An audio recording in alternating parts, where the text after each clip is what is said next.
Bienvenue à Vos idées en chanson, une initiative vraiment extraordinaire de l'organisme de la musique francophone au Manitoba, Le Sans Nom. Je m'appelle Suzanne Kennelly et je suis très, très heureuse de vous accueillir dans ce magnifique environnement qui est la brasserie Kilter de la rue Deschambault à Saint-Boniface. Voici le concept. C'est assez simple, mais en même temps, c'est assez audacieux. On a demandé à 24 auteurs-compositeurs du Manitoba français de créer des chansons. On leur a donné des thèmes spécifiques. Donc, on a divisé ces 24 auteurs-compositeurs-interprètes en 8 groupes de 3 artistes chacun et ils devaient produire une chanson en 2 semaines. Je vous dis, ce n'est pas facile à faire, mais ils ont tous réussi et ils ont mis vraiment énormément de travail dans ça, mais avec leur cœur et avec toute leur énergie et leur talent. Mais avant d'aller plus loin, je voudrais reconnaître que nous nous trouvons sur le territoire visé par le traité numéro 1, qui est les terres sur lesquelles nous sommes réunis, qui font partie du territoire traditionnel Anishinaabe-Cri, Ojibwe, Dakota, Dene et de la terre ancestrale de la nation métisse. Alors, notre groupe invité aujourd'hui, les surveillants, bonjour. Bonjour. Vous avez eu comme thème biographie d'un objet inanimé. Alors, je ne sais pas si vous êtes les plus chanceux ou les moins chanceux dans tout le groupe. C'est pas facile comme thème. Alors, Les Surveillantes, c'est une formation musicale manitobaine, évidemment, qui a lancé le premier CD en 2010. Je pense que ça remonte à ça. Et je pense à vous comme provocateurs. Je dis qu'ils sont provocateurs parce qu'ils provoquent le sourire, la curiosité, les coups de foudre pour leur répertoire qui est vraiment très, très original. Et ils provoquent l'envie aussi parce que quand ils sont sur scène, ils ont tellement de bonheur à être ensemble et à travailler ensemble. On voudrait bien pouvoir hériter même un tout petit peu là, de cette complicité-là.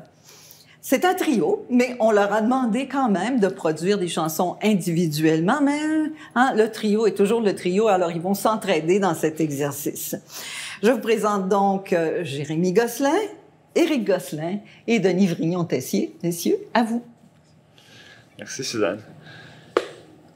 Alors, cette chanson parle d'un objet inanimé qu'on retrouve à chaque année à Laurier, au Manitoba, à la grange. C'est un sapin de Noël. Si vous êtes déjà allé à la grange, vous allez savoir que à chaque année, quand vous asseyez autour du foyer, dans le salon, il y a un grand sapin de Noël dehors que vous regardez par la fenêtre, puis là, de novembre à mars. Alors, la chanson parle de ça.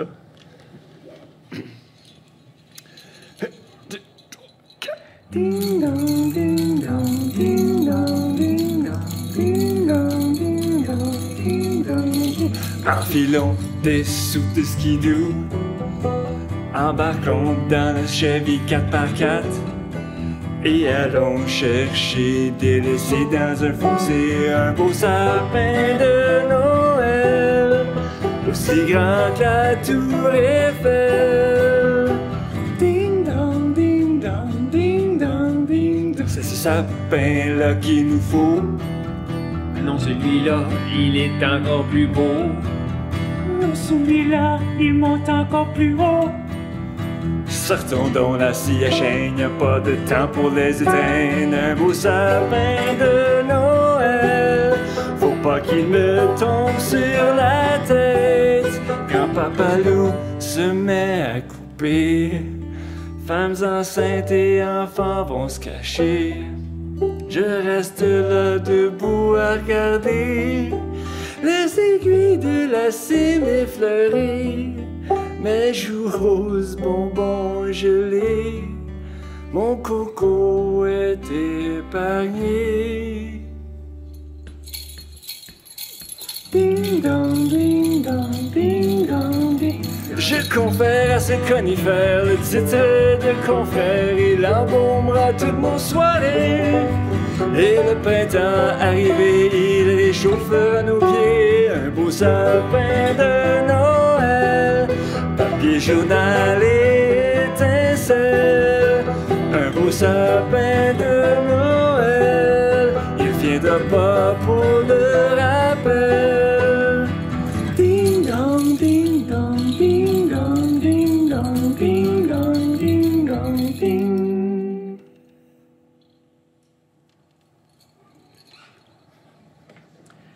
Alors, la prochaine chanson, c'est une chanson qui était inspirée de ma maison.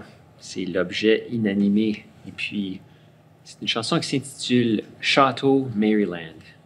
Un peu d'après le titre qu'avait nommé la maison d'un de mes amis. Eux autres, ils appelaient ça le royaume. Puis là, j'ai décidé d'appeler ma maison le Château Maryland. Puis c'est l'histoire un peu du même sentiment de quand on est un enfant, puis on essaie de bâtir un château de sable, et puis la marée monte, et puis malgré tous tes efforts, le château semble s'effondrer. Alors, c'est ça l'histoire.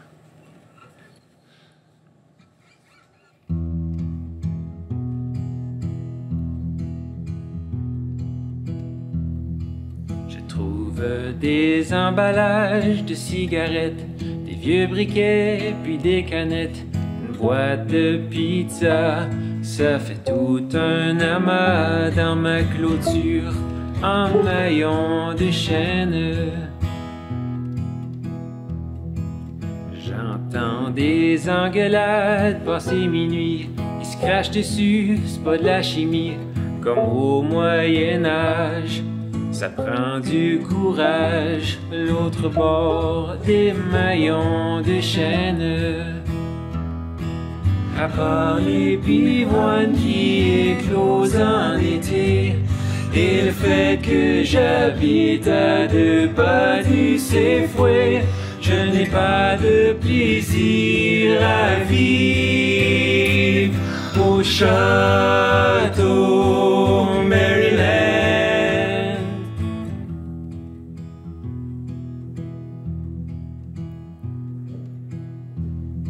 Je touche les éclats du pare-brise en miettes, gracieuseté de la mitraillette, plutôt un accro, équipé d'un marteau qui s'en fout des maillons de chaîne.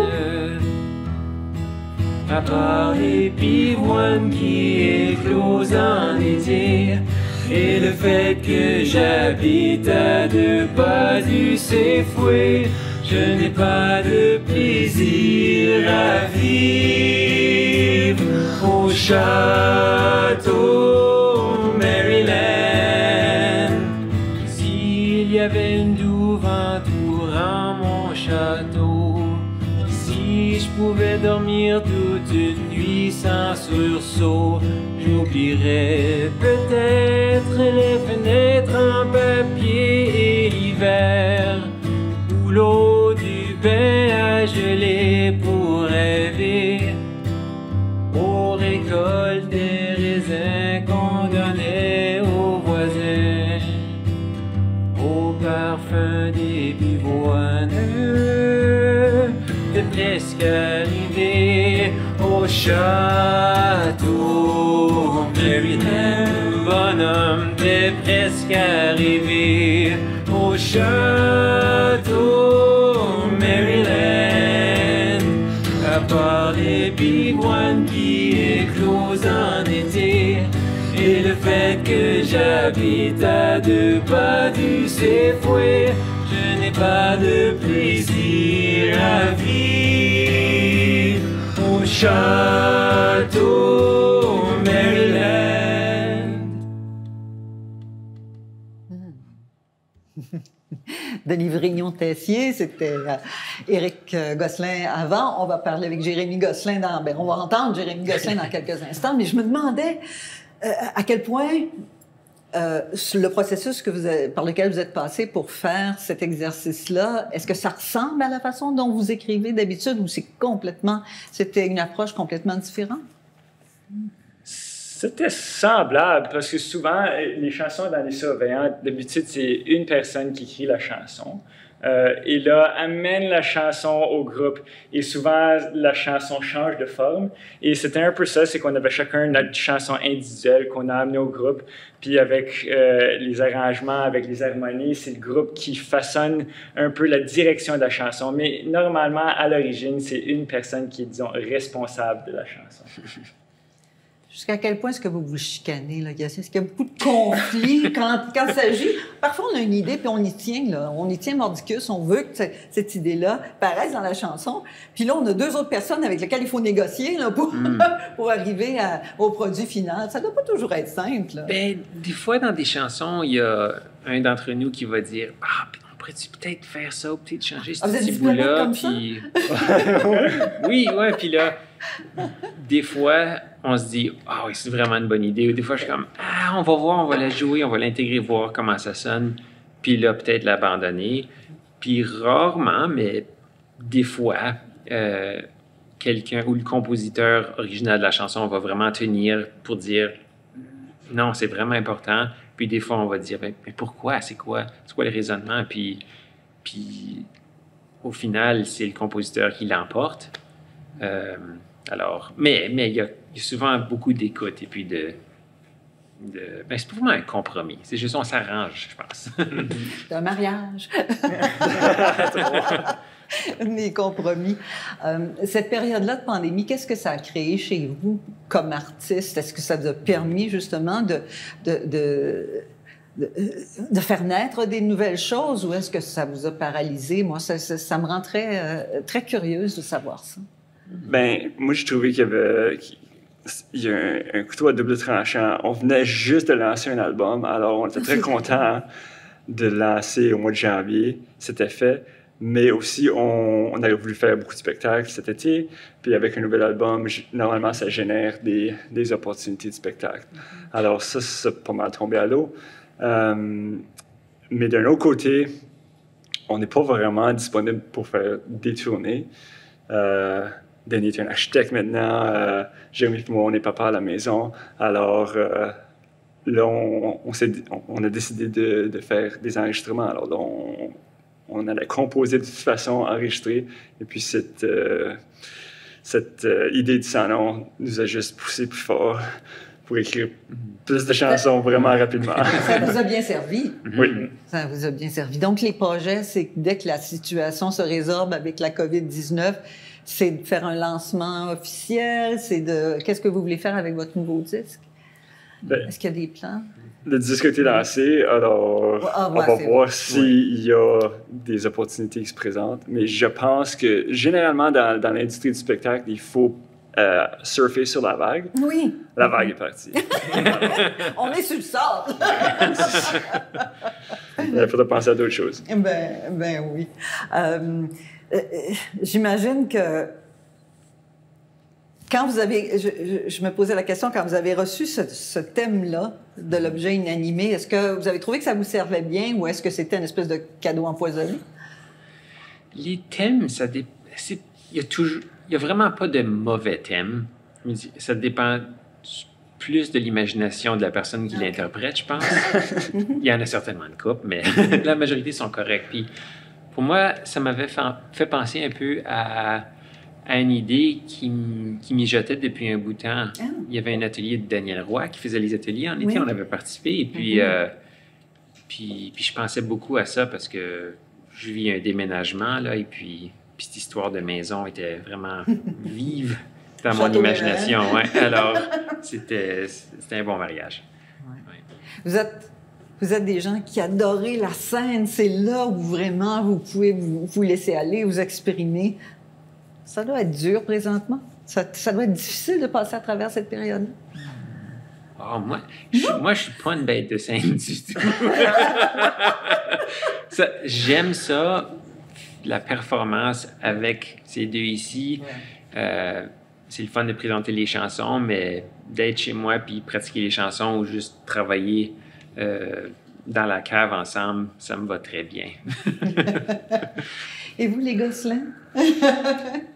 Moi, j'adore faire des spectacles. Alors, c'est certain que c'est un coup dur de ne pas pouvoir faire des spectacles avec ce nouvel album, mais on passe au travers. On est vraiment, en tout cas, au moins chanceux, grâce au Sans Nom, de pouvoir faire ce genre de spectacle-là. Mais on sait qu'ils sont à la maison, ils sont en train de nous écouter. Alors, ça fait du bien au moins de pouvoir se rassembler et de créer ensemble. Avant de se quitter, évidemment, on n'a pas entendu Jérémy et c'est ce qu'on va faire tout de suite. Alors, comment ça t'a inspiré ce thème-là de l'objet inanimé? Moi, quand j'ai vu le thème, j'ai pensé, c'était une annonce que j'avais vue il y a longtemps de IKEA, où il y avait quelqu'un qui avait une lampe, une vieille lampe, puis il met dehors, puis là, la lampe est dans la pluie, puis là, ils ont acheté une nouvelle lampe, puis là, il y a quelqu'un qui arrive, c'est comme, pourquoi que t'es triste? C'est juste une lampe, il y a pas d'émotion, la lampe. Puis pour moi, ça m'a fait un peu réfléchir au fait qu'on prête souvent, on imagine une vie intérieure aux objets. Puis il y a quelque chose là-dedans que j'aime beaucoup. On t'écoute. 1, 2, 3, 4.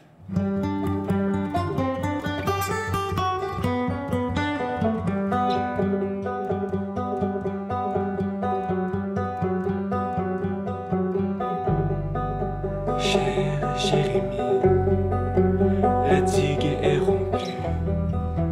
J'étais invisible, je ne le suis plus. Un lion dans le chantier, je ne veux plus dormir. Tu m'as réveillé, j'ai envie de rugir si je ne réponds pas. Quand tu te confies, je cherche ma voix, même quand je reste immobile.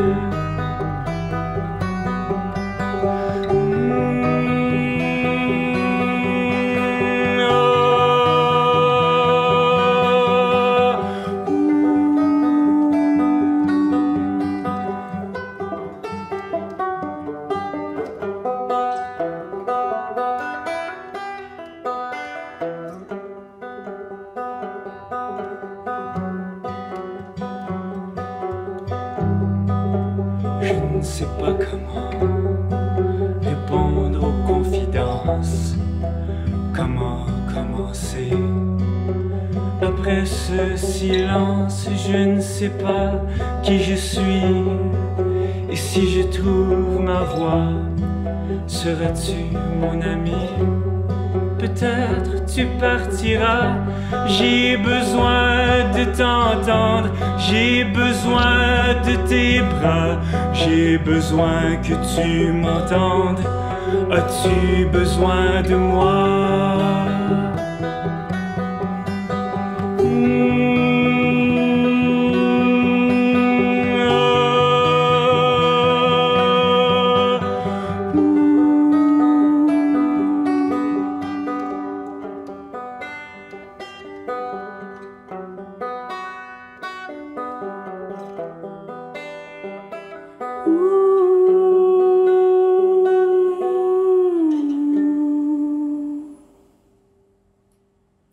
C'était Jérémy Gosselin, Les Surveillantes, avec bien sûr Éric Gosselin et Denis Vrignon-Tessier. Merci beaucoup, ça a été un plaisir de partager ces quelques minutes avec vous. C'est jamais assez long. Merci mille fois. Et merci à vous d'avoir été des nôtres. Ici Suzanne Kennelly, au nom du Sans Nom, l'organisme de la musique francophone au Manitoba. Je vous souhaite une excellente fin de journée.